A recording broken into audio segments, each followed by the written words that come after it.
Pessoal, hoje dia 31 de maio, meu Deus do céu, o tempo tá voando. Parece que foi ontem que comecei a ministrar essa disciplina aqui com vocês. E o semestre está acabando já, graças a Deus. Estamos chegando no nossos últimos conteúdos e nós vamos aqui estar dando continuidade a toda essa dinâmica de direito digital. E hoje eu quero falar com vocês sobre temas voltados mais à vida profissional um pouco, mas que de qualquer modo vai contribuir muito com vocês nessa disciplina aqui. Agora a tela ficou melhor. Pois bem, no Instagram, nós temos uma página que é do Conselho Nacional de Justiça. Para quem não sabe, para quem está iniciando o curso de Direito agora, o Conselho Nacional de Justiça, ele nada mais é do que uma corregedoria voltada ao Poder Judiciário. Primeiro de tudo, o que seria uma corregedoria? É um conselho, uma entidade que ela vai estar cuidando das legalidades e irregularidades que ocorrem em determinada órgão, em determinada instituição. Existe a Corregedoria da Polícia Militar, existe a Corregedoria da Polícia Civil, de todos os órgãos. Para a Justiça em específico, há o Conselho Nacional de Justiça, que é o famoso CNJ. Muito bem. Aí o que acontece, pessoal? Nessa parte do Conselho Nacional da Justiça, do CNJ, né, que é essa página aqui, deixa eu diminuir esse brilho aqui, que é essa página aqui, do CNJ. Esse Instagram aqui, ele é riquíssimo para vocês aprenderem diversos temas atuais da nossa área. Então, além de você estar acompanhando uma página jurídica, que é dever de todo acadêmico de direito, você está ali por dentro de temas clássicos, né? Como o tema de pensão alimentícia, que recentemente teve uma publicação, entre temas atuais. Agora que veio a caminhada aqui.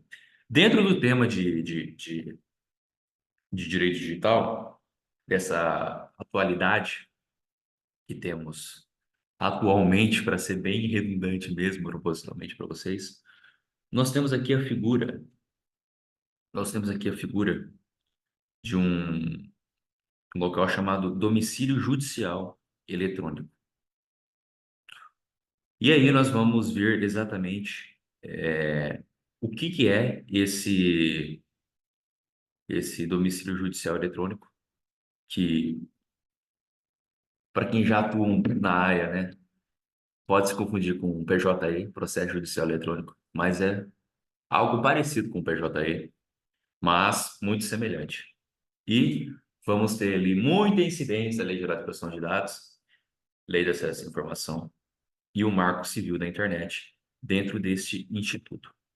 Eu vou abrir aqui domicílio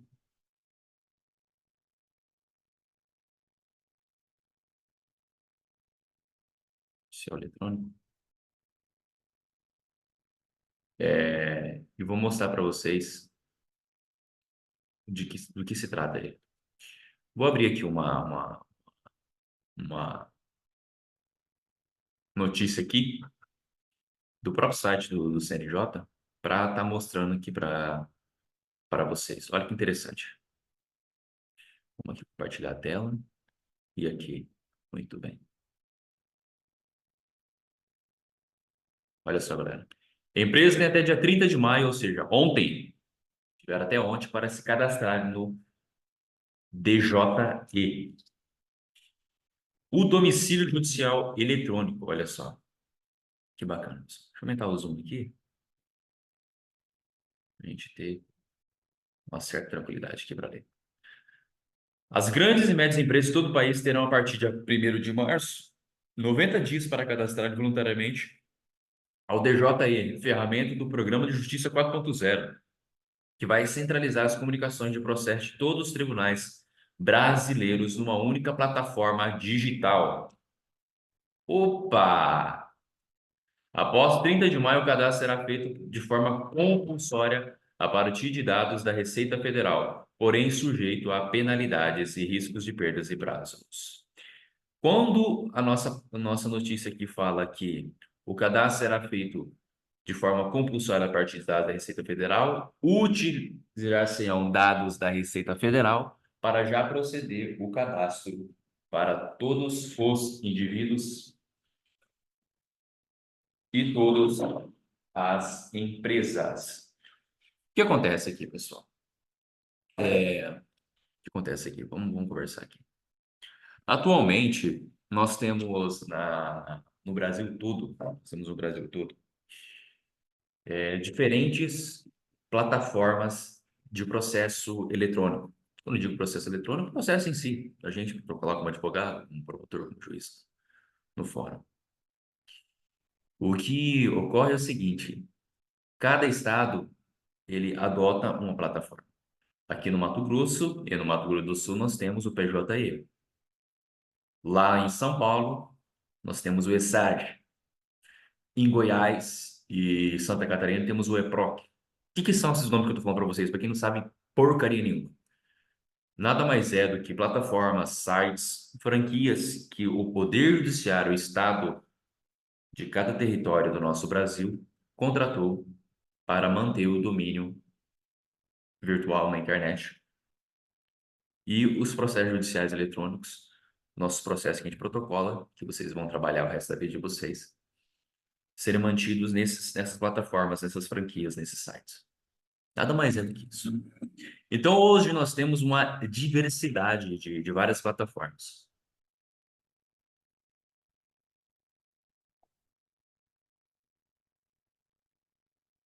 Ou seja, nós temos uma grande diversidade, várias. E o Estado brasileiro, em especial, o Conselho Nacional da Justiça, que é a Corregedoria da Justiça no Brasil, aquele que vai verificar, na teoria, em tese, como as coisas estão caminhando na justiça no Brasil, como elas devem melhorar, o que precisa ser sanado, o que precisa ser modificado. O Conselho Nacional de Justiça entendeu o seguinte, ó, essa diversidade de plataformas é ruim. Então vamos, aos poucos, unificar absolutamente tudo em uma plataforma só, para o Brasil todo, todos os estados brasileiros utilizarem um único sistema. Pois bem, ponto um, que eu entendo que é legítimo tornar-se-á eficiente essa mudança de uma plataforma única. Quando vocês se tornarem advogados e já tiverem acesso ao seu certificado digital, ao seu token, e você for atuar em vários estados, você vai precisar fazer um cadastro diferente para cada estado que você for atuar eletronicamente. Pois bem, ante isso, quando temos a plataforma única, você vai fazer um cadastro só, depois nunca mais. Então, uma questão de celeridade é um ponto positivo. Um ponto negativo é, vamos supor que dê problema a nível nacional. É uma plataforma só. E aí? Ao que recorrer depois? Tem essa questão de segurança, proteção, etc. Devemos confiar no Estado brasileiro. Mas e aí? Pois bem. E aí, galera? E aí que temos essa realidade hoje. Vamos continuar vendo a notícia. Olha que interessante. Tudo vai unificar agora, vai ficar numa plataforma única. A novidade foi anunciada pelo presidente do Supremo Tribunal Federal, e do CNJ, Luiz Roberto Barroso, na abertura do ano judiciário do CNJ, na manhã desta terça-feira, de 20 de fevereiro. Na cerimônia, o ministro destacou a importância que todos os tribunais estejam integrados ao sistema e reforçou o compromisso da justiça brasileira de zelar pela eficiência e eficácia na prestação de serviços. Eficiência é fazer bem, eficácia é fazer aquilo que é certo. Abre aspas para o ministro. Vamos expandir e consolidar o domicílio judicial eletrônico de modo que todas as comunicações às partes vão ser feitas por meio deste portal. Todas as pessoas jurídicas do país, ao se registrarem, vão ter que comunicar qual é o endereço eletrônico que vão receber as taxas de intimações. Isso vai simplificar imensamente o funcionamento da justiça. Muito bem. O que acontece, pessoal? Antigamente, não havia processo judicial eletrônico, era tudo feito a remessa, né? Era tudo feito a papel, né? Papel, papel, papel.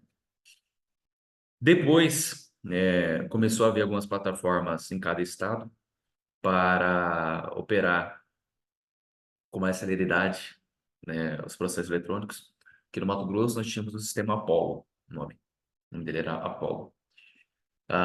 E depois converteu-se para o processo judicial eletrônico.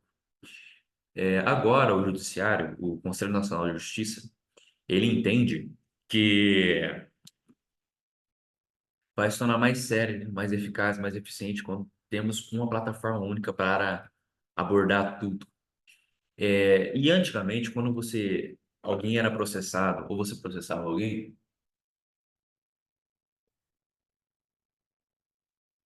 garrafinha sempre companheira, né? Quando você processava, era processado ou processava alguém. O oficial de justiça tinha que chamar a pessoa, tinha que chamar você, né? Tinha que citar você para você comparecer, cumprir ali alguma diligência, etc, etc. A citação por meio eletrônico, de acordo com o artigo 246 do Código Civil,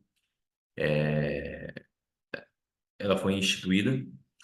Só que em 2022, na resolução 455 do CNJ, ele deu uma regulamentada melhor no CPC e ele determinou que as comunicações processuais elas fossem realizadas exclusivamente pelo domicílio. Então, o cadastro passou a ser obrigatório tanto para a União, Estados, Distrito Federal, municípios, entidades de administração pública indireta, direta, pública e privada, etc. Essa ferramenta, ela trouxe, assim, umas novas mudanças, assim, nessa questão da você citar alguém para comparecer e tal. Vamos lá, vamos voltar aqui à notícia, só para vocês terem uma noção do que eu estou falando aqui para vocês.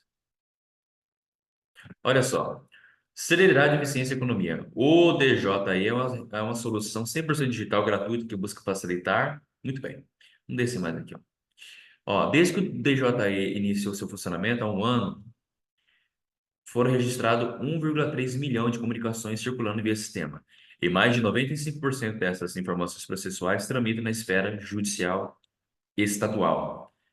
Há certeza que a solução está pronta para o seu maior desafio, ser utilizada por milhões de empresas em todos os países, afirma Adriano Silva Araújo, juiz auxiliar da presidência do TNJ e mentor do projeto. Muito bem.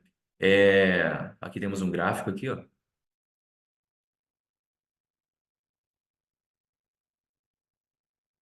Melhor. 1,5 milhão de comunicações enviadas, de 877 mil processos, 20 milhões de empresas privadas já podem se cadastrar, 38 tribunais já estão totalmente integrados. Enfim, são números muito bons. E tudo isso, pessoal, é voltado aqui ao programa Justiça 4.0, tá? O programa Justiça 4.0 que busca unificar todas essas questões. Muito bem. É, Aí, pessoal, aí nós temos a seguinte questão. É, O objetivo é unificar. O objetivo é unificar. O primeiro passo, pelo que eu apurei, o primeiro passo será as empresas. Só que a tendência é o Brasil todo ter uma questão unificada, ter uma plataforma unificada. É tendência é tendência dessa atual gestão administrativa federal ter as coisas unificadas, as coisas assim muito uniformes, bem padronizadas. É característica de todo governo, extremamente intervencionista, extremamente Estado forte, etc, etc, etc. É tendência, é normal, normal, normal. Muito bem. E aí, pessoal? E aí, o primeiro passo vai ser trazer as empresas para esse tipo de cadastro. O segundo passo será trazer todos nós, não é nem nós, é nozes, com Z e C cedilha junto. Muito bem. Nós temos agora o seguinte: o nosso bendito DJE, que é a nossa atual realidade. Aí eu pergunto a vocês, todas as empresas, olha só, pensa aqui comigo. Vamos pensar agora como trabalhador jurídico. Vamos pensar aqui, vamos refletir. Todas as empresas, todos os comerciantes que podem ou não ser intimados a fazer alguma coisa via judicial, todos eles estão preparados para essa nova tendência do Estado brasileiro? Não. Primeira resposta, não. Ok, eles não estão preparados, professor.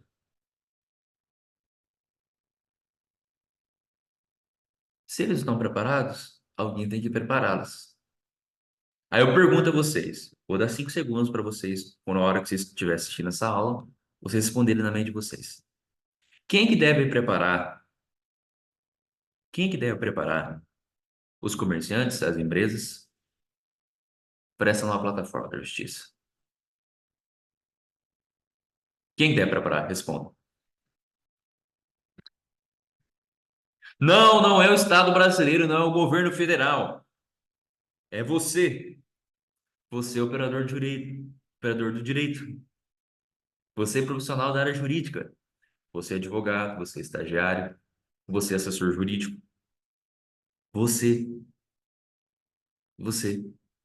Por quê? O que que você vai explicar? O que que a gente o que que a gente deve explicar para os comerciantes, para os empresários? É que a justiça, ela trouxe aqui uma questão extremamente grave. Os cadastros vão ser feitos de forma compulsória com base na Receita Federal, com base nos dados da Receita Federal. Se vão ser feitos com base nos dados da Receita Federal, presume-se que todas as empresas, todos os proprietários de empresas, empreendedores, terão ciência de toda a citação, toda a intimação que receber via justiça. Se presume, quer dizer, se o cara foi intimado, citado, a fazer determinada coisa, no prazo de 15 dias, ele comeu barriga, e a citação agora é eletrônica, por meio da plataforma, se o cara perder o prazo, ele vai se ferrar. E aí que é você, obviamente, você vai cobrar por isso, você vai fornecer serviço. É aí que você vai estar, ó, eu estou fornecendo esse serviço aqui para você, tá? Porque o Estado brasileiro está atuando dessa forma. Se eventualmente aparecer alguma coisa e você não cumprir, e você não responder, o preço que você vai pagar é grande. Porque o Estado entende que presume que você já viu, porque é tudo eletrônico hoje. Não há desculpinha mais para questão de correio e tal. A tendência do Estado está sendo essa. Muito bem. Você vai fornecer serviço, vai falar, ó, é isso. Se você tem interesse de resguardar, eu posso fazer serviço para você, o valor é tal, tal, tal, tal. E você vai instruir a pessoa, e você vai explicar para ela. Não é o Estado que deve ser o grande protagonista de nossas vidas. Somos nós mesmos. Nós mesmos. Resposta é você, não é o Estado brasileiro. Para com esse negócio de papai, Estado faz tudo. Estado cuida do essencial. Mas temos que pensar um pouco além de concurso público que vocês estão fazendo em graduação em Direito. Um pouco mais além. Mas exige esforço, exige preparo, exige conhecimento, exige oratória, força, postura para você empreender, para você chegar, olhar no olho da pessoa e mostrar aquilo que você está vendendo, exige esforço. Não é para qualquer um, não. Não é para meninas, nem para meninos. É para homem e mulheres. Pois é, pessoal. Uma nova vertente, uma nova plataforma, uma nova tendência do Estado. E quem não se atualizar, quem ficar totalmente perdido de todo o avanço tecnológico voltado à tecnologia da informação, voltado à internet, voltado à área dos computadores em geral, quem não se atualizar vai ficar para trás. Há inúmeros advogados, inúmeros que estão ficando para trás na advocacia tradicional, por conta de não se atualizarem na questão de tecnologia. Questão de tecnologia. Inteligência artificial, ferramentas de divulgação nas redes sociais. Inúmeras, inúmeras. Pois bem, vamos prosseguir aqui. Nós temos aqui agora, é, aqui, ó. Vamos abrir essa publicação aqui para a gente comentar.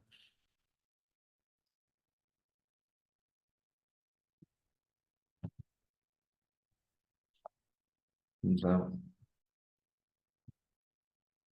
sobre essa aqui, fica bem melhor. Maravilha, maravilha, maravilha. Olha só, pessoal, uma sequência aqui de slides.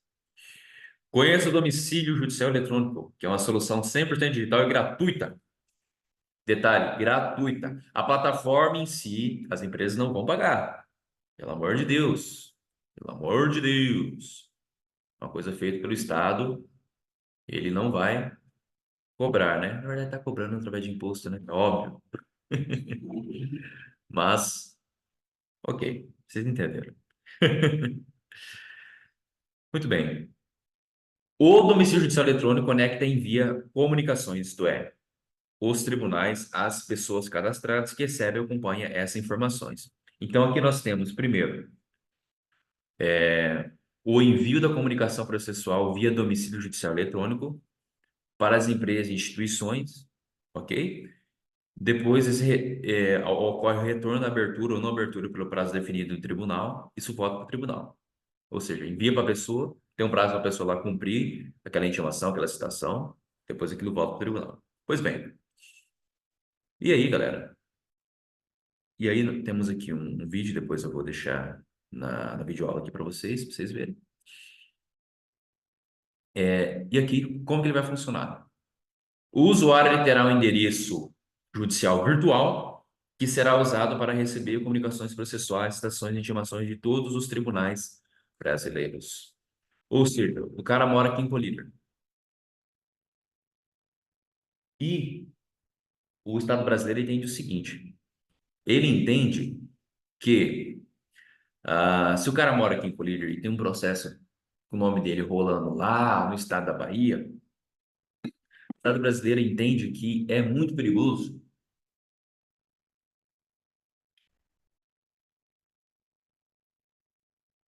que é muito arriscado depender do correio, depender de e-mail, carta, citação, para intimar uma pessoa. Então, o Estado brasileiro quer unificar, ele quer obrigar todas as pessoas a terem já um endereço eletrônico para ela receber toda a intimação, toda a citação de qualquer processo do Brasil todo.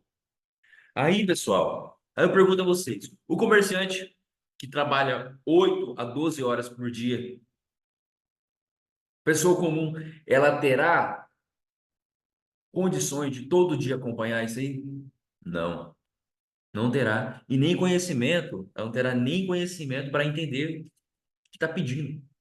É aí que o advogado, é aí que o operador do direito vai entrar para fornecer esse assessoramento, esse auxílio jurídico para as empresas. É aí que vocês têm que, no bom sentido, crescer o olho, tá bom? Estou aqui dando dicas para vocês trabalharem e ganhar dinheiro com a nova tendência. Aí, aqueles que, por não interesse, não acompanham as aulas, vai comer barriga, vai comer barriga, vai ficar prejudicado, vai ficar estagnado, o mesmo emprego de sempre. Pois é, pessoal, pois é. Vamos lá.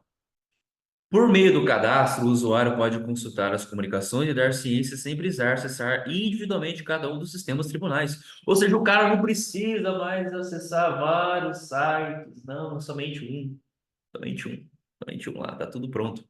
Só olhar. A plataforma permite ativação de alertas por e-mail para apoiar os usuários no controle de prazos. Muito bem, para quem sabe mexer no e-mail é fácil. Agora temos muitas pessoas que não sabem realmente mexer no e-mail, gente. Não sabem. E deve haver o assessoramento.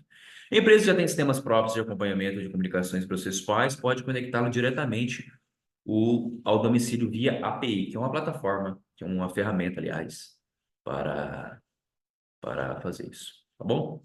Pois bem, só um instante.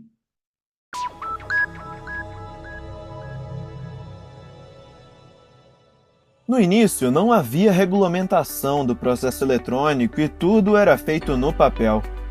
A partir de 2006, com a publicação da Lei 11.419, que trata da informatização do processo judicial, os tribunais começaram a criar sistemas próprios de processos eletrônicos. Eram mais de 40 em todo o país. Esses sistemas não se comunicavam e cada tribunal era como uma ilha.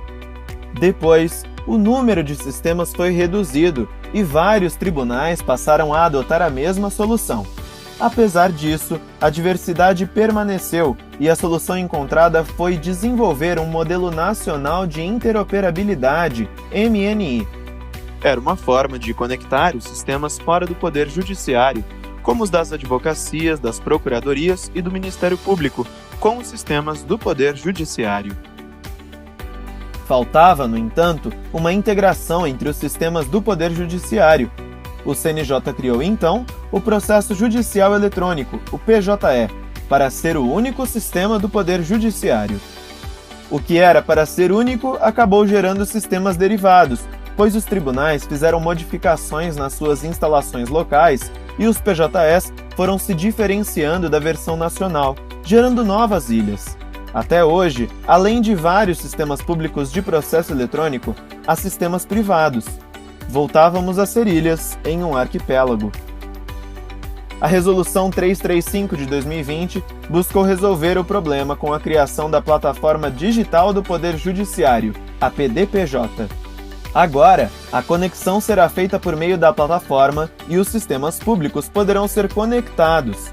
Os sistemas privados poderão consumir módulos da PDPJ até que sejam substituídos pelo PJE.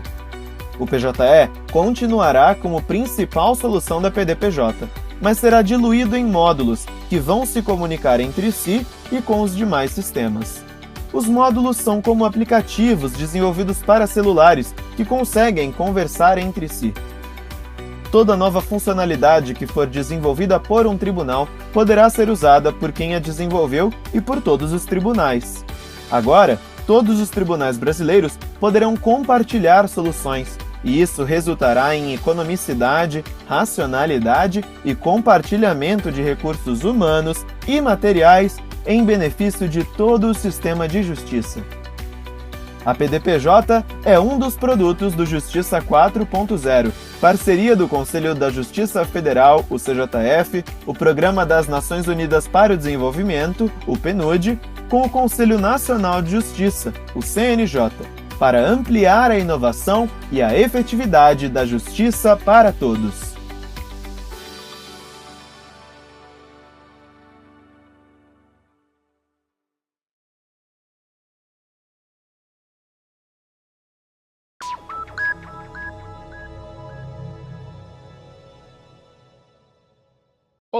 Este é o quarto vídeo da série Aprenda a usar o domicílio judicial eletrônico, que tem como objetivo auxiliar você a utilizar o sistema.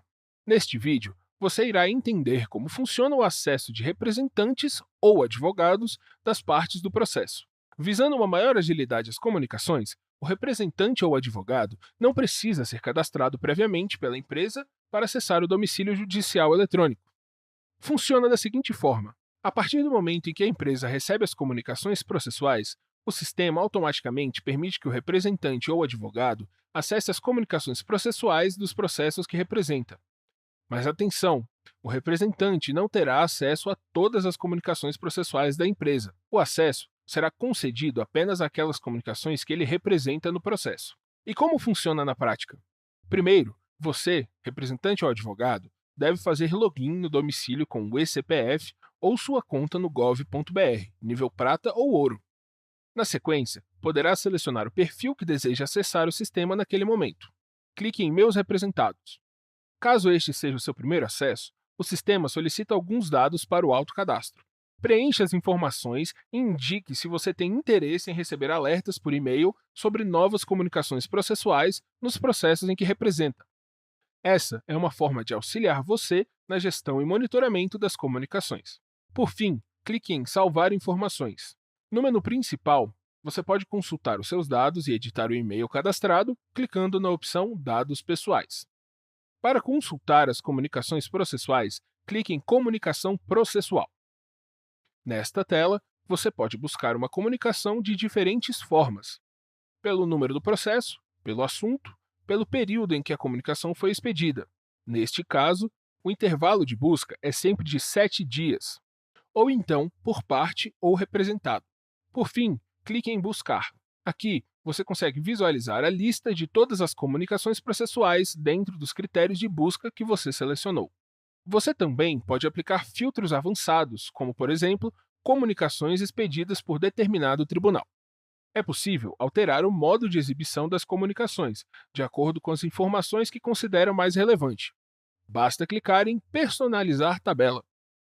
É possível também exportar essa lista em formato CSV. No canto esquerdo, você pode filtrar as comunicações que já tiveram inteiro teor aberto ou lido. Na coluna de inteiro teor da comunicação processual, ao clicar no botão, o sistema automaticamente informa ao tribunal que foi dada ciência na comunicação. Em uma outra janela, será aberto o documento enviado pelo tribunal. Na coluna Forma de ciência, o status muda à medida que há uma atualização.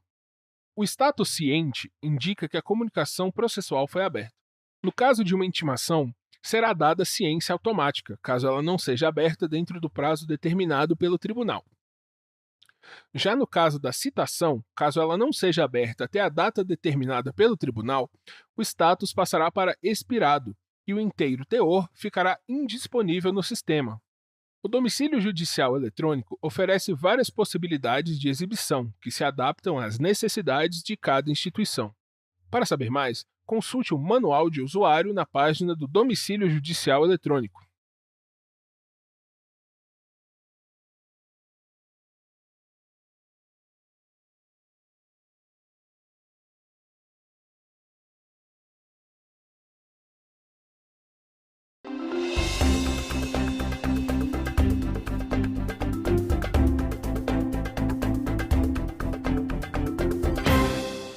Olá, a Rádio e a TV Justiça apresentam a partir de agora mais uma edição do Link CNJ, um programa do Conselho Nacional de Justiça que traz reportagens e conversas exclusivas com personalidades do mundo jurídico. E hoje vamos falar do domicílio judicial eletrônico, uma ferramenta do programa Justiça 4.0 que centraliza as comunicações de processos enviadas pelos tribunais brasileiros numa única plataforma digital. Isso vai facilitar e agilizar as consultas para quem recebe e acompanha citações, intimações e outras comunicações. O domicílio judicial eletrônico é uma solução 100% digital e gratuita. Funciona assim: empresas e pessoas previamente cadastradas passam a receber todas as comunicações de processos na Justiça por meio da plataforma. Elas serão alertadas por e-mail quando for o caso, mas precisam ficar atentas porque, no caso de citações, o prazo para consultas é de 3 dias úteis. Para intimações, são 10 dias corridos. Ao fim desses períodos, a comunicação será considerada automaticamente realizada. O domicílio começou a ser implantado no ano passado e agora entra na segunda fase. Empresas de médio e grande porte de todo o país têm até o dia 30 de maio para se cadastrar. Como explica Luciana de Freitas, gerente do projeto pelo PNUD, Programa das Nações Unidas para o Desenvolvimento, parceiro do CNJ.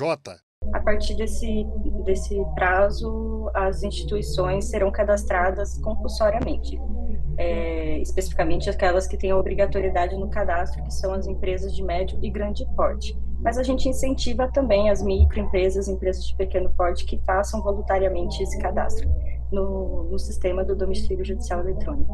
A plataforma oferece vantagens para o usuário da Justiça e para o próprio judiciário, como agilidade, redução de custos e comodidade. A comodidade vem pelo fato do usuário poder acessar em um único lugar, então hoje ele acessa diversos portais dos diversos tribunais brasileiros para obter acesso a essas comunicações processuais, e a redução dos custos tem os custos diretos e indiretos, como por exemplo a redução no custo do envio de uma carta R, o envio de um oficial de justiça até a residência ou o local ali da empresa. Para falar sobre o assunto, eu converso agora online com Adriano da Silva Araújo, juiz auxiliar da presidência do CNJ e coordenador do projeto Domicílio Judicial Eletrônico. Converso também com Vicente de Chiara, diretor jurídico da Federação Brasileira de Bancos, a FEBRABAN. Muito obrigado a vocês dois pela participação no Link CNJ. Eu começo com uma pergunta para o doutor Adriano. O senhor coordena o projeto, doutor Adriano? Ninguém melhor para nos explicar o que é exatamente o domicílio judicial eletrônico e para que ele serve. O domicílio judicial eletrônico é um sistema na internet, público e gratuito, que centraliza as comunicações processuais encaminhadas pelos tribunais brasileiros às empresas públicas e privadas. Quando nós falamos em comunicações processuais, nós estamos nos referindo às citações, às intimações e, eventualmente, a notificações encaminhadas às partes do processo e, excepcionalmente, também aquelas pessoas que não são partes do processo, mas que precisam cumprir alguma determinação judicial. Doutor Adriano, e o projeto está agora numa segunda fase. Eu pediria que o senhor nos explicasse, na prática, como é que ele funciona. O domicílio judicial eletrônico, ele já existe, ele entrou no ar em fevereiro de 2023, ainda na gestão da ministra Rosa Weber, num primeiro momento com enfoque nas instituições financeiras. Nós sabemos que os bancos e as instituições financeiras representam um grupo extremamente importante do ponto de vista do grau de litigância no Brasil. Dentre os 20 maiores litigantes, nós temos basicamente a Fazenda Pública e as instituições financeiras. Não se trata, obviamente, de um juízo de valor, mas de um fato conhecido de todos, de tal maneira que nós já estamos mais ou menos com um ano de domicílio judicial eletrônico em pleno funcionamento. Agora, neste mês de março, a partir de 1º de março, iniciou-se uma nova fase, uma expansão do domicílio judicial eletrônico, onde o foco passa a ser as empresas privadas de um modo em geral. Então, as empresas de grande porte e as empresas de médio porte possuem 90 dias até o dia 30 de maio de 2024 para realizarem o seu cadastro voluntário no domicílio judicial eletrônico. Obviamente, o Conselho Nacional de Justiça recomenda que as demais empresas de pequeno porte, as microempresas e, futuramente, as pessoas jurídicas de direito público realizem o seu cadastro, tendo em vista os benefícios que a ferramenta traz. Doutor Vicente, a FEBRABAN cumpre um papel importante na criação e no desenvolvimento desse projeto. Eu peço que o senhor nos explique que papel é esse exatamente, por favor. A gente teve a felicidade de ter sido convidado pelo CNJ para participar desde o início do projeto. Sobre isso foi inclusive feito um acordo de cooperação técnica entre a Febraban, o setor financeiro e o CNJ, por uma razão, como já foi colocada pelo doutor Adriano. É uma questão de fato que os bancos têm processos, um volume de processos em juízo, seja numa recuperação de crédito na parte ativa, seja numa parte do polo passivo, recebendo provavelmente ações contrárias. Então, nesse contexto, a gente teve a participação para desenvolver o sistema e a parte de processual e fazer os testes com relação aos procedimentos. E por que a gente entende, do nossa perspectiva, que era muito importante participar do projeto?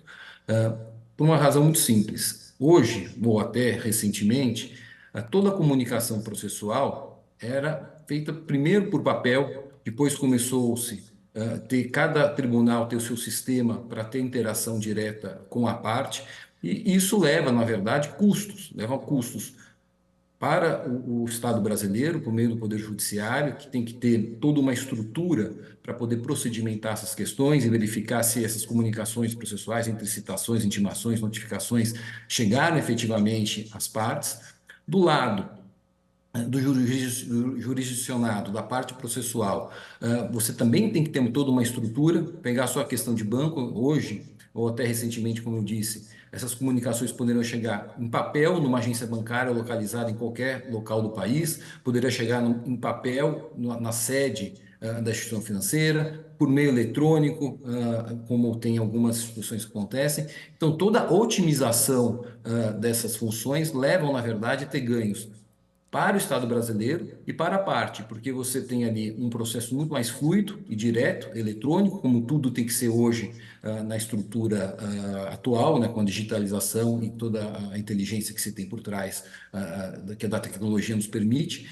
E na outra ponta, você tem eficiência, seja para o Poder Judiciário, seja para a parte, porque você não tem ali um risco de perda de prazo, você não tem um risco de perda de informação, e você garante efetivamente que aquele dado que saiu do Poder Judiciário e foi para a parte, ou saiu da parte e foi para o Judiciário, efetivamente ele ocorreu.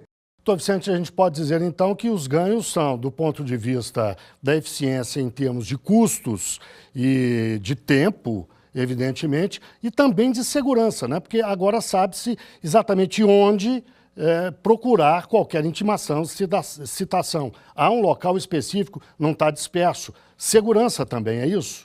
Certamente, certamente. Isso é segurança para todos, né? Colocando aqui pelo setor financeiro, você efetivamente tem a certeza que aquele processo existe, que você foi citado naquele processo, você então tem a oportunidade de fazer o contraditório. Se é uma intimação, um cumprimento de obrigação, por exemplo, isso tem muito no sistema financeiro, bloqueio de valores em conta corrente, transferência de valores de uma conta para o juízo, porque um ponto importante também, a comunicação vale para quem é parte processual ou para quem tem que cumprir alguma obrigação dentro do fluxo processual. Um grande benefício do sistema é também para quem não é parte no processo, mas tem que cumprir alguma obrigação no processo, como ocorre com os bancos. Então, se você tem que transferir um valor de um empregado para um empregador, de um empregador para um empregado, essa obrigação ela gira dentro do sistema financeiro e o banco, obviamente, captura isso por meio do sistema e, obviamente, consegue cumprir isso de maneira célere, garantindo a efetividade do processo ou determinação judicial que foi realizada naquele caso. Doutor Adriano, e do ponto de vista do CNJ, quais são os ganhos? Do ponto de vista da justiça brasileira, do cidadão, inclusive? Guilherme, nós falamos que o domicílio judicial eletrônico, ele traz basicamente três grandes benefícios, né? De um lado, nós temos a economia do dinheiro público e do dinheiro privado também, como bem mencionou o doutor Vicente. Nós temos a celeridade no processo e nós temos a conveniência e a facilidade que a ferramenta traz. Então, do ponto de vista da economia, eu me recordo, eu já fui servidor da Justiça do Trabalho, eu já fui servidor da Justiça Eleitoral. Então, já foi da minha incumbência, na época de servidor, produzir cartas de citação aos réus. E eu brincava de forma com meus amigos e colegas de trabalho, que eu me sentia voltando ao jardim de infância, porque eu precisava ali trabalhar com cola, papel e tesoura para poder montar aquela carta de citação a ser encaminhada para o réu do processo. E você pode perceber, né, descrevendo e imaginando essa cena, o tempo que se perde para realizar esse tipo de ato. E se a citação, ao chegar no réu, o profissional dos Correios, o carteiro, não conseguisse encontrar aquele endereço, o juiz teria que intimar a parte autora para informar um novo endereço e repetir esse processo todo de novo. Então, a perda de tempo com esse modelo, tanto de carta quanto de oficial de justiça, é enorme. De tal maneira que, com a citação eletrônica, a intimação eletrônica por meio da plataforma digital como o domicílio judicial eletrônico, é gigantesca. A gente consegue com que o servidor do Poder Judiciário ou até mesmo os próprios sistemas do processo eletrônico, de forma automatizada, encaminhem aquela citação, aquela intimação de forma instantânea, com um clique. E, por sua vez, o destinatário da comunicação processual, da mesma maneira, consegue, através do sistema, através do domicílio judicial eletrônico, registrar a ciência daquela comunicação também de forma instantânea, com a imediata juntada nos autos do processo eletrônico daquela informação. E, doutor Adriano, até o momento houve uma fase, digamos, de evolução do projeto, mas ele está em andamento. Houve a colaboração da FEBRABAN, vai continuar havendo com certeza, mas a intenção é que se chegue a outros ramos da economia, a outros setores da vida brasileira. E qual é o cronograma para isso? Qual é o próximo passo do projeto, vamos dizer assim? Mas eu vou pedir que o senhor nos dê a resposta daqui a pouquinho, logo depois do intervalo. O Link CNJ, portanto, faz uma breve pausa e volta já já.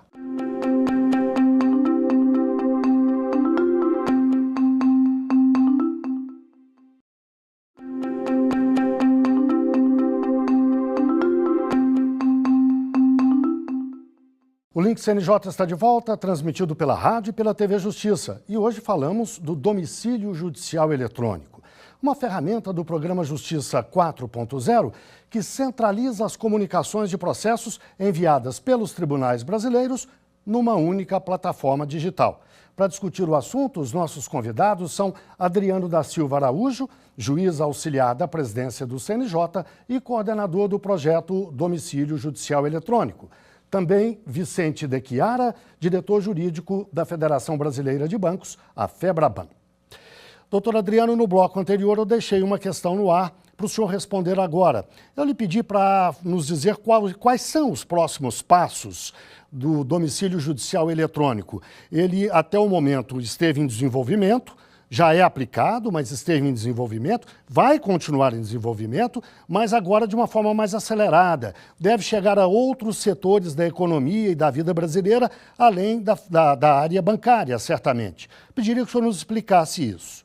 A partir de 1º de março, iniciou-se a possibilidade do cadastro voluntário por parte dessas empresas na ferramenta, e é imprescindível que até 30 de maio de 2024, todas as empresas de médio porte e de grande porte realizem o seu cadastro na ferramenta, no domicílio judicial eletrônico.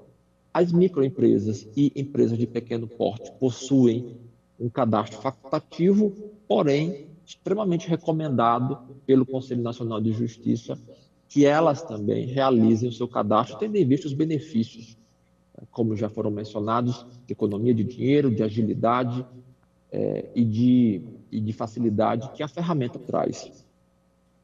Além disso, no segundo semestre de 2024, o planejamento é que o domicílio judicial eletrônico passe a atingir as pessoas jurídicas de direito público, os entes federados, União, Estados, Distrito Federal e municípios, bem como os entes da administração indireta e os órgãos públicos que possuem autonomia e são essenciais à administração da justiça, tais como o Ministério Público, a Defensoria Pública e a Advocacia Pública. E, por fim, também no segundo semestre de 2024, o domicílio judicial eletrônico ficará aberto para o cadastro facultativo, porém recomendado, das pessoas físicas.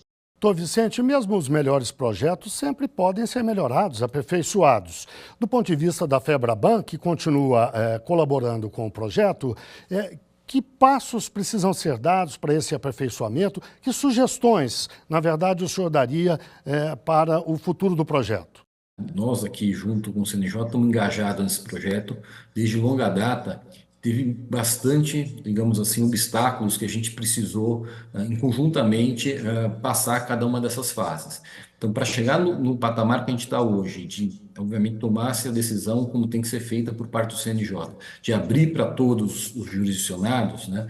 A gente teve ali muito teste e muito obstáculo, inclusive de tecnologia, a informação batia de um lado, não chegava do outro, dava confirmação e o judiciário não recebia, e tudo isso foi sendo evoluído exatamente para poder a abertura de agora como um todo. O que a gente tem de desafio daqui para frente, né? Como foi colocado pelo doutor Adriano, os tribunais têm que fazer a adesão por parte deles e os jurisdicionados também, quer dizer, as empresas grandes, de grande, médio e grande porte. Então, o que tem de desafio aqui, efetivamente, é trazer toda a estrutura de todos os tribunais para dentro do domicílio judicial eletrônico e, efetivamente, as empresas.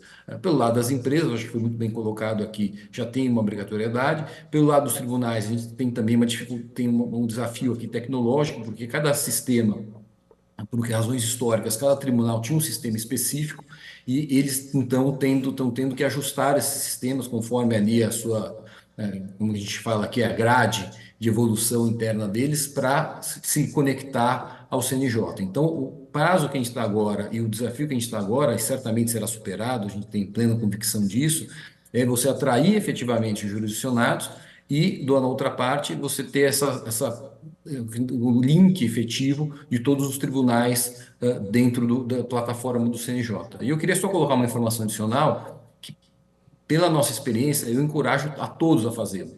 Porque, pelo lado do sistema financeiro, o ganho que a gente está tendo aqui, como foi dito, de eficiência, de ganho financeiro, efetivamente, né? De você conseguir responder as coisas no prazo, você não perder uma citação, e, obviamente, quando você perde uma citação, você tem N consequências processuais disso, e, obviamente, levam a prejuízos.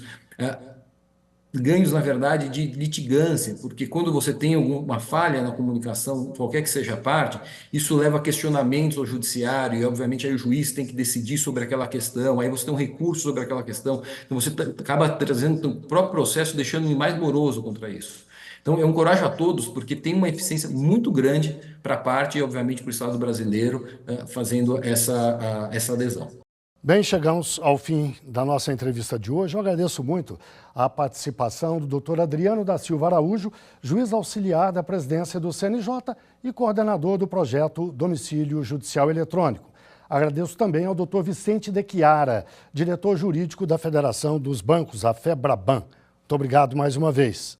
Agora o link CNJ dá Notícias da Justiça. Vamos fazer um giro pelos estados e pelos tribunais do país.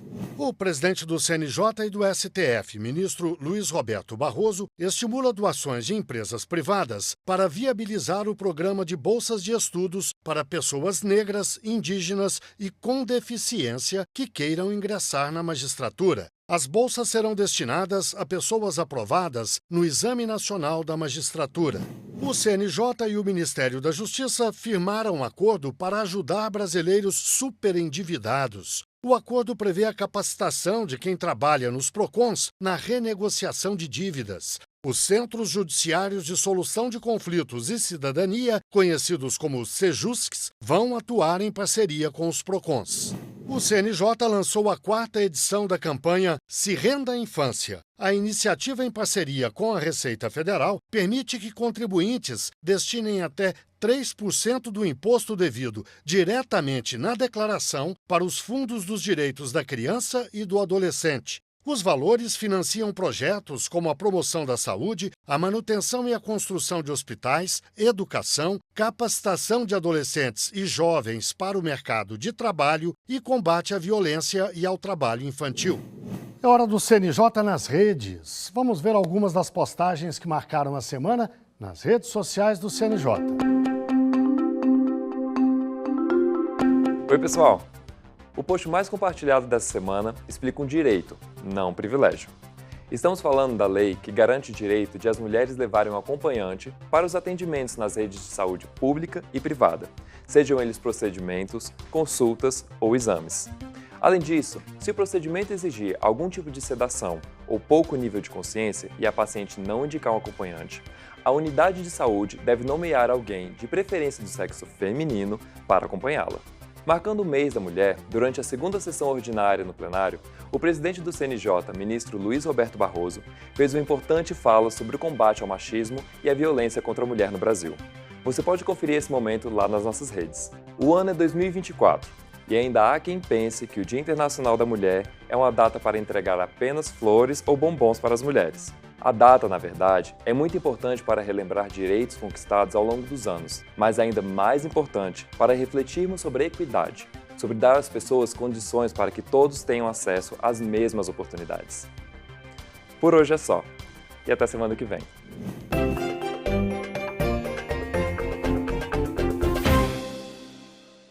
Agora, no quadro Por Dentro do CNJ, vamos conhecer melhor a conselheira Daiane Nogueira de Lima, empossada no Conselho em fevereiro. 43 anos, advogada da União, mestre em Direito e Políticas Públicas e doutoranda em Direito Constitucional. Vamos às origens da conselheira. Minha família sempre acreditou, uma família simples, uma família do interior do Ceará, mas que sempre acreditou no poder transformador da educação. Então, lá em casa, com os meus irmãos, meus pais sempre investiram muito, buscaram muito trazer esse senso da importância da educação como instrumento mesmo de transformação social. Meus pais nunca foram formados, minha família é a primeira geração formada em ensino superior, é a nossa geração de filhos, junto com alguns outros primos também. Mas eu sempre tive vontade de fazer direito desde pequena. Nunca nem pensei em fazer outro curso. A profissional. Eu sou a primeira advogada da família, então a primeira pessoa formada em direito e sempre pensei em fazer concurso na área federal, especificamente concursos na área federal e exercer também atividade docente em razão exatamente da monitoria que a gente fez lá durante a graduação. Então, terminando a faculdade, comecei a estudar para os concursos e no ano seguinte, praticamente no ano seguinte, eu passei no concurso da Advocacia Geral da União, como advogada da União, né, cargo que eu ocupo até hoje aqui em Brasília, né, no Distrito Federal. Áreas de atuação.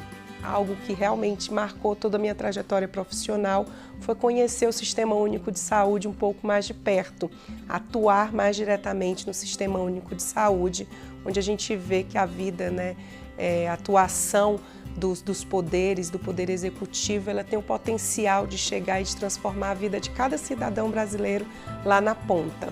Em razão dessa atividade na Advocacia Geral da União perante a Consultoria Jurídica da Saúde, eu fui para a atuação do STF, da AGU, né, atuação da Advocacia Geral da União no Supremo Tribunal Federal, onde eu também exerci minhas funções na atuação do Advogado-Geral da União perante o STF nas ações de controle de constitucionalidade. A indicação para o CNJ.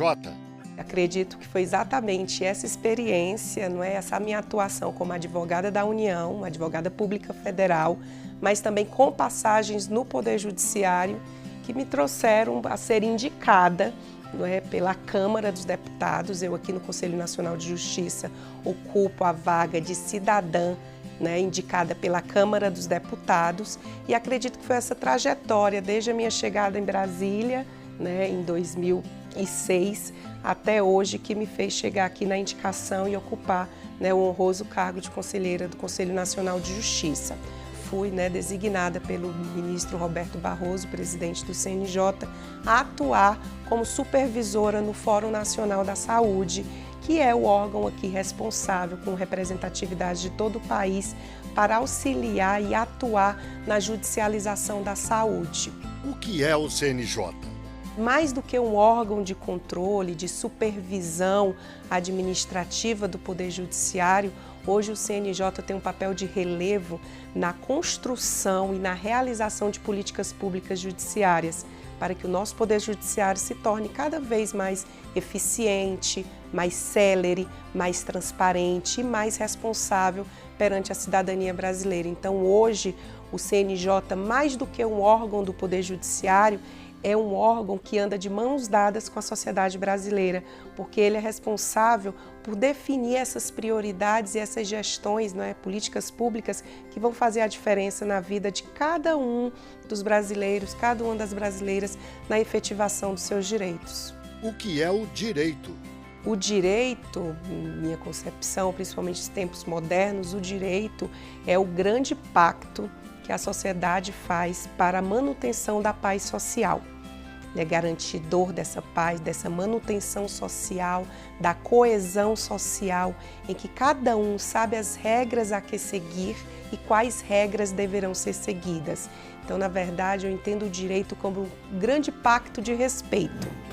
Bem, chegamos ao fim de mais um Link CNJ. Muito obrigado a você que esteve com a gente até agora, na rádio e na TV Justiça. Até a próxima semana.